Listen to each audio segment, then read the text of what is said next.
What's up guys, John here. Just acquired this property right behind me, and it looks like the seller just threw everything out on the curb to get it ready for pickup. Hopefully the city picks it up. Well, in this video I'm going to show you, and I'm going to learn the state of the condition of the inside of this house that the seller left. I've yet to see the inside, but I bought this property. It was originally listed for $68,000. Look at this neighborhood. You can't beat that. 68 grand for this neighborhood. And I ended up negotiating it down to 45,000. So I bought it for 45K. It's a 2-bedroom, and this 2-bedroom, there's room to put a 3rd bedroom.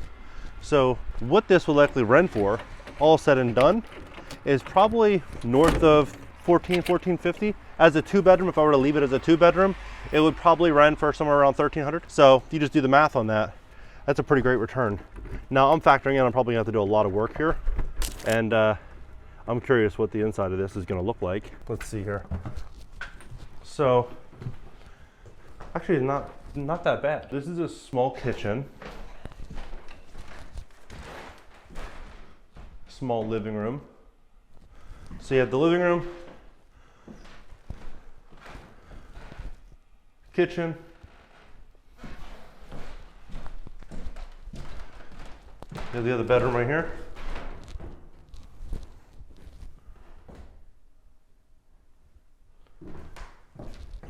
Bathroom, and the other bedroom. So what I'm most likely going to do, and it's very common with these properties, is the pitch in the roof. Many people use this upstairs to add a bedroom. So they basically break the ceiling here, rip down the drywall, they put up steps that lead into that area, and then they create a 3-bedroom house, and that's it. Pretty simple. I mean, $45,000 for this house. I'll probably end up, I'll kind of break down the numbers on what I'll end up doing here. I'll probably end up removing, I'll probably actually leave everything. I'll probably flip out the laminate flooring with something a little bit more modern and new. See if I can find the drawers here. If I can, then I'm just going to keep it. I might have to rip out this fixture because it just looks, actually no, this actually shuts, so I'll most likely just keep it and put new fixtures on the cabinets, refinish it, paint it, and probably paint it all the same color. This I'll probably end up flipping out, so we'll go with something a little bit more modern and nice. And the flooring here, they painted half of the floor. It makes no sense. Half the floor gray and the other half wood. So we'll probably just refinish it and paint it all. Do some very, very clean type of like polyurethane, and stain it a color that will be reminiscent of the original color here. Bathroom, the utilities are off. I'll simply just clean up this toilet, or the toilet here, and stain the tub. I mean, the inside really doesn't need that much. It might cost me maybe 10K to rip this down and to put a 3rd bedroom, but to pull an extra couple $100 a month, yeah, it's worth it. It's definitely worth it. Yeah, I mean, $45,000. You can't beat this. You really can't beat it. This is the front door.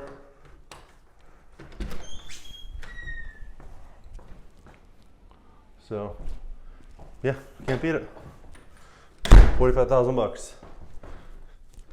Now these deals aren't everywhere. You really have to work to find these deals, but they are there. And so what I've been fortunate enough to be able to do is build out solid relationships with a lot of real estate agents. It's actually been quite incredible, the amount of people that I've been able to connect with since coming here. My construction crew, about 17 guys. I've only utilized about 10 of them though. So there's 7 others that are just kind of waiting for work. So hopefully we can get them a lot more work. It was the main guy. He is a pastor at a church, and all of his other guys are people at the church. So it's pretty cool to basically put all those guys to work, or as of now, almost 10 of the guys to work. And then eventually we're going to get to where we can give all those guys work and end up making a lot of money in the process. And then at the end we have a real big win-win situation. So what I'm likely going to do here on the exterior, I'm going to paint this white I'm gonna do like a black trim, and then I'm gonna do like a light blue door, something modern and clean. It won't cost me much. So I also have to do some work on the driveway here. I think all in I'll probably be like maybe 15, 20K. So maybe I'm in at like 65 grand and pull in 1350 to 1500 bucks a month, somewhere in that range. But yeah, look at that house here. Look at these homes. There's so many homes in this neighborhood that sell for 150, 160. Like for example, this house right here. This is the one that obviously I bought. It's 2 doors down. That one just sold for $143,000, and that's a 3-bedroom. So what they did is in that roof, they put the 3rd bedroom right up there, and then they end up selling it for $140,000 plus. So I'll probably do the same thing, and I'm not going to sell it. I'll just rent it out. Maybe I'll refi out some money, because if the appraisal comes back at 120, 130, 140, and I presently don't owe anything on it, maybe the bank will give me a loan for 70, 80 grand. And then I'll use that and I'll buy 2 or 3 other houses, and then I'll net cash flow about 700 bucks a month on this, plus 600-700 bucks a month on the other properties. End up pulling in maybe 2,500 bucks on a $100,000, 2,500 a month on a $100,000 investment, and then I'll have the tenants that essentially live there that'll be paying off these properties. So I can only imagine, as inflation gets more and more expensive, it's going to get more expensive to build these homes. And a lot of these are beautiful brick homes. Like they're very, very, very well built homes. So I'd imagine that we start seeing prices. I'm not going to speculate and say they're going to go up, but I'm going to say the cost to replicate these properties will only go up, and it's not going to make as much sense for builders to go out there and build these properties.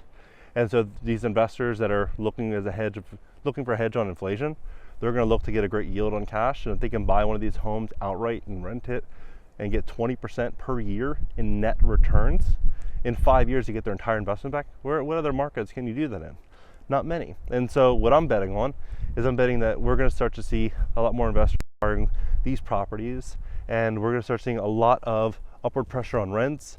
And I think we're just going to see a big change coming overall for Cleveland. And I'm really excited about it. I've relocated my entire family here because of this opportunity. Nowhere else in America can you make money in real estate than Cleveland and Akron and Dayton and Cincinnati and Columbus and all these different parts of America, these little pockets, these little submarkets. There's a lot of them. I would say probably 12 of them where you can get homes for 100K or less, right? If you're renting right now and you're spending $2 grand a month in rent, you can go buy a duplex for 70, 80 grand and live in one unit, rent out the other unit, live for free, and you could save up your money and get ahead. That's not a bad deal, right? It's not a bad deal.